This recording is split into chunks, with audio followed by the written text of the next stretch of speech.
1% umid bilan bemorimizni oyoqlarini saqlab qolishga muvaffaq bo'ldik. Ikkita oyog'ingizni kesishdan boshqa choramiz yo'q deb aytishgan. Risk juda ham katta.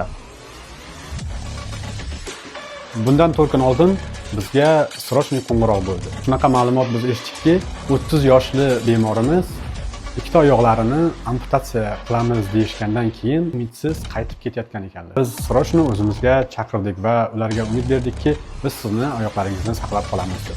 2022-yil bemorimizni ikkala oyoqlari ham tromboz bo'lib qolgan. Biz ularni diagnostik angiografiyaga oldik.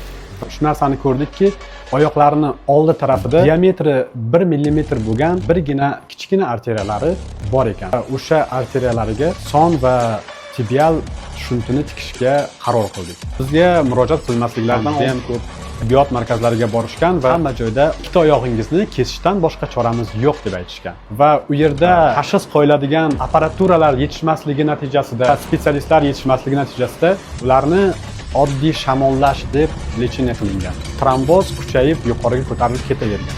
O'sha vaqtda hech qanaqa yazva bo'lmagan, biror qadam ham qo'ya olmasdan bir joyda qolishgan. Va birinchi barmoqlarida o'zi trofik yaralar paydo bo'lishni boshlagan. Bemorimiz umuman kechqurun uxlay olmasdan faqat o'tirib chiqib, shunaqa azob chekkanlardan keyin Toshkentga kelgan. Muzaffar Mamatqulov boshchiligidagi stop amputatsiya jamoamiz bilan birgalikda o'tirib maslahatlashdik, konsilyum qildik va o'sha 1 mmlik qolgan arteriyaga son va tibial shunt tikishni qaror qildik. Risk juda ham katta. Operatsiya juda ham yaxshi o'tdi. Natijasi juda ham ijobiy. Bemorimiz bugun 4-kun operatsiyadan keyin. Hozir bugun o'zlari mustaqil yurishni boshladilar.